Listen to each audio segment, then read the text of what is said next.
남베트남은 부패와 쿠데타로 혼란 그 자체였고, 북베트남도 1964년 8월 2일 통키만 사건으로 미국의 보복 폭격을 받았는데요.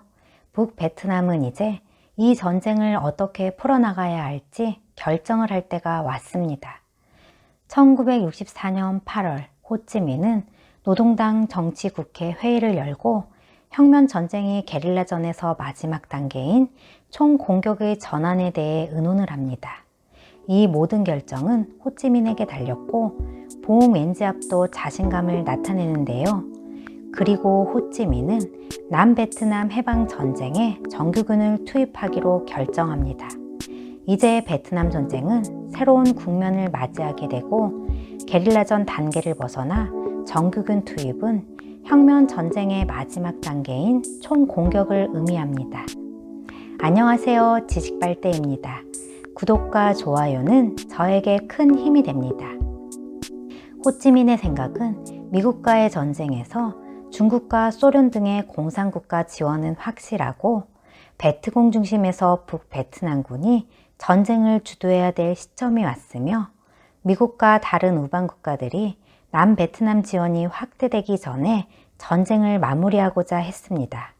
봉엔지압도 북베트남에 정규군을 투입하여 수도를 점령하거나 남베트남의 중부 고원지대를 점령하여 남베트남을 둘로 나누면 전국에서 봉기가 일어나 사이공 정권이 붕괴된다는 생각을 합니다. 그러나 가장 큰 문제는 북베트남이 정규군을 투입할 때 미국의 지상군 개입 여부였습니다. 하지만 최근 존슨 대통령이 북베트남 폭격은 고려하지 않으며 아시아 지역에서 미 지상군은 개입하지 않을 것이라고 공언한 바 있었는데요. 호찌민은 미국이 지상전에 개입하지 않을 것이고 베트남을 폭격하더라도 중국의 개입을 우려해 17도선 아래로 제한할 것이라는 가정을 합니다. 그리고 북베트남 뒤에는 지원자 소련과 중국이 있습니다. 응오딘지엠이 피살된 후 3주 만에 케네디 대통령이 저격당하고 모든 결정권은 대통령을 승계한 존슨에게 넘어갑니다. 존슨은 케네디의 베트남 개입 확대 정책을 그대로 시행하고 1963년 말 남베트남 내 미군 병력은 고문단, 군수지원부대, 그랜베레 등 16,000명이 됩니다.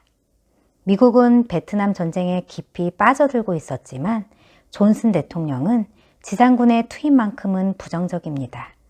그리고 미국 정부의 전쟁에 대한 생각은 적국을 완전히 굴복시키는 것보다 적의 전쟁 의지를 꺾어 협상으로 이끌어내는 것이 오히려 이익이라 생각하고 전쟁이 전면전으로 확대되는 것을 막고 협상으로 전쟁을 마무리하려 합니다. 미국은 10년간 남베트남을 지원해왔고 미국의 지원 목표는 내부 위협과 외부 침략에 대항할 수 있는 남베트남 정부와 남베트남군을 만들어 공산주의의 팽창을 막는 것입니다. 1964년에 들어와서는 경제 원조와 군사 지원 정책으로 남베트남 정부를 지탱할 수가 없었고 그렇다고 현 시점에서 남베트남을 포기할 수도 없었습니다. 그래서 존슨 대통령은 미국의 확고한 지원 의지를 북베트남에 보여주고 서서히 압박하면 세계 군사 강국인 미국과의 대결에서 승리할 수 없다는 인식을 갖게 하여 협상에 응할 것이라는 전략을 펴게 되고 이 전략은 1964년부터 본격적으로 시작됩니다. 존슨 대통령은 1964년 2월 1일부터 케네디 대통령이 추진했던 비밀작전을 확대하기 시작하고 이 비밀작전을 34A라고 이름 붙입니다. 이 작전의 임무는 북베트남의 공중정찰, 특수요원 침투, 중요시설 파괴, 북베트남의 연안시설 폭격 등 여러 가지의 작전을 수행하는데요. 비밀작전의 목적은 미국의 확고한 남베트남 지원 의지를 북베트남에게 인식시켜 북베트남의 혁명 전쟁을 단념시키는 것이지만 이 비밀작전에 대한 북베트남의 응징은 단호했고 미국인을 공격하기 시작합니다. 지금부터 미국인에 대한 대대적인 응징이 시작됩니다. 1964년 2월 3일 중부 고원지대의 콘툼시 미 고문단 막사를 폭파하여 미군 1명이 부상당하고 며칠 후 사이공 시내바에 폭발물이 터져 미군 5명이 사망합니다. 그리고 미국인 휴양시설 내에 야구장에 폭발물이 터져 미국인 1명이 사망하고 25명이 부상당하며 극장에서도 폭발로 인해 미군 2명이 사망하고 월남인 부녀자와 어린아이 등 50여 명이 부상당합니다.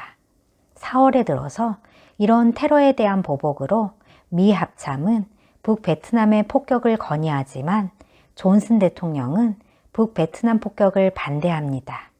1964년 5월 9일 미국은 한국을 포함한 25개 우방국가에 비전투부대 파견 지원을 호소합니다.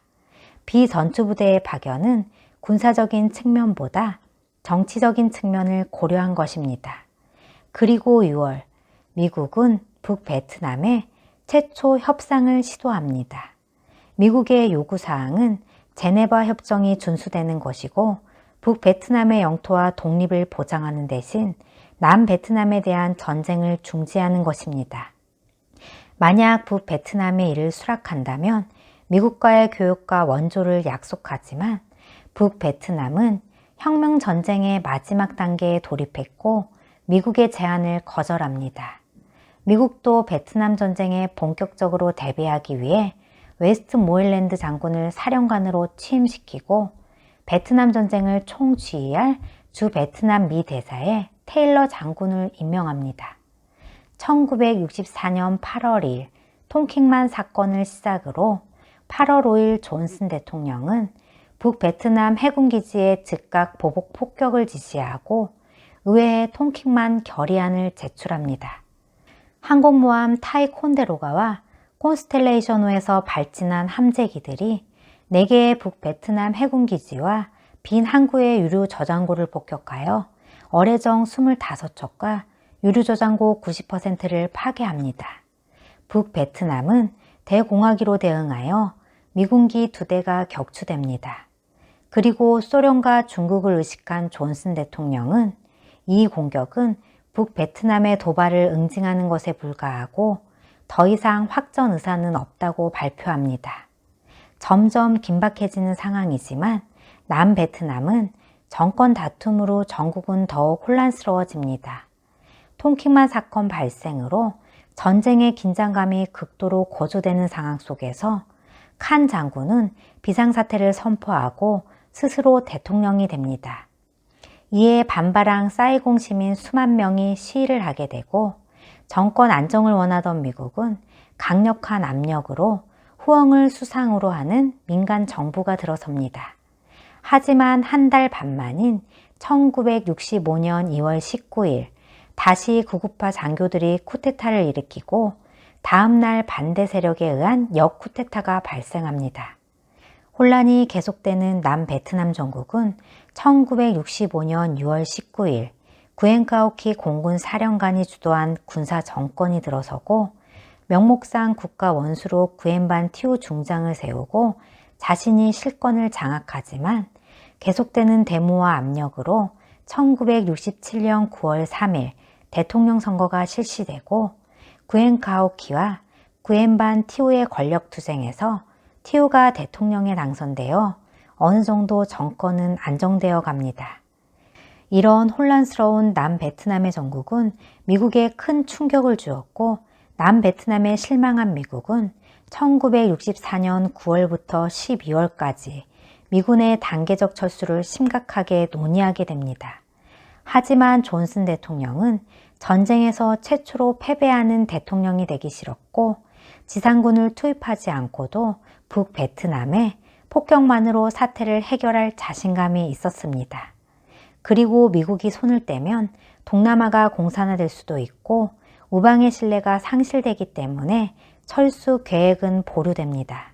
이로써 미국은 남베트남에서 손을 뗄 마지막 기회가 사라집니다. 1964년 11월 1일 베트공들은 사이공 북쪽에 있는 비엔호아 미 공군기지를 공격합니다. 미군 2명과 남베트남군 4명이 전사하고 B-57 전투기 5대 등을 포함해 항공기 27대가 파괴되면서 베트공이 처음으로 미군 기지에 직접 공격하기 시작합니다. 하지만 미국은 2일 후에 있을 대통령 선거에 미칠 영향을 고려하여 보복 폭격은 하지 않습니다. 베트공들은 11월 3일 탄손 누트 공항의 스낵바를 폭파하여 미국인 18명이 부상당하고 크리스마스 이브에 사이공 시내 미국 숙소인 브링크 호텔을 폭파해 미국인 2명이 사망, 그리고 100여 명이 부상당하지만 이번에도 미국은 보복을 하지 않습니다. 1964년 말부터 북베트남 정규군이 남베트남에 투입되고 있다는 정보가 확인되자 미국과 남베트남 당국은 더욱 긴장하게 되는데요. 미국은 지상군 투입을 꺼려하지만 상황은 점점 긴박해지고 미국의 적극적 지원에도 불구하고 북베트남의 공격은 성공적으로 계속됩니다. 남베트남은 미국의 지원 없이는 전쟁을 계속할 수 없는 불구가 되어버렸고 이제는 미국이 지원한다 해도 승리할 수 없는 전쟁이 시작됩니다. 선거에 승리한 존슨 대통령은 베트남 전쟁의 해결 방안으로 북베트남에 대한 비밀 작전을 강화하고 북베트남 폭격을 증대하는 것에 결정을 내립니다. 베트공은 1965년 2월 7일 중부 고원지대 플레이크에 있는 미 고문당 숙소를 공격하고 박격포 포격과 함께 폭파조가 침투하여 비행장과 막사를 폭파합니다. 미국인 8명 전사, 부상 100여 명, 그리고 항공기 65대가 파괴됩니다. 당시 소련 수상 코시긴이 하노이를 방문하고 있었고 이 틈을 이용한 북베트남에 계산된 공격이었는데요. 테일러 대사 웨스트모어랜드 장군은 보복 공격을 요청하지만 소련 수상이 하노이에 방문 중이었고 어쩔 수 없이 공격 지역은 하노이에서 멀리 떨어진 곳을 선정하게 됩니다. 45대의 미 해군 항공기가 출격하여 DMZ 바로 북방 동호이 지역의 군사시설과 항구시설을 폭격하고 다음날 미 전투기의 호위하에 남베트남 공군기 24대도 출격하여 폭격을 감행합니다. 북베트남도 즉각 보복 공격을 시작하고 베트공은 2월 10일 퀴논 시내의 미군 병사 숙소를 폭파하여 미군 23명이 사망하고 21명이 부상당합니다. 미국은 이에 대한 보복으로 동호이 지역 일대, 남베트남 공군은 동호이 지역과 인접한 사프레 지역 일대에 출격하는데요. 이 공격을 플레이밍 다트 작전이라고 합니다. 그리고 1965년 2월 13일 존슨 대통령은 북베트남에 대하여 지속적으로 폭격을 증대한다는 제2단계 확전을 승인합니다. 이 2단계 작전이 롤링 썬더 작전이고 이 작전으로 북베트남에 융단 폭격이 가해집니다. 오늘은 북베트남 폭격의 시작에 대해 알아보았는데요. 다음에 이어질 내용도 많이 기대해 주시고 내용이 도움이 되셨다면 구독과 좋아요 꼭 눌러주세요.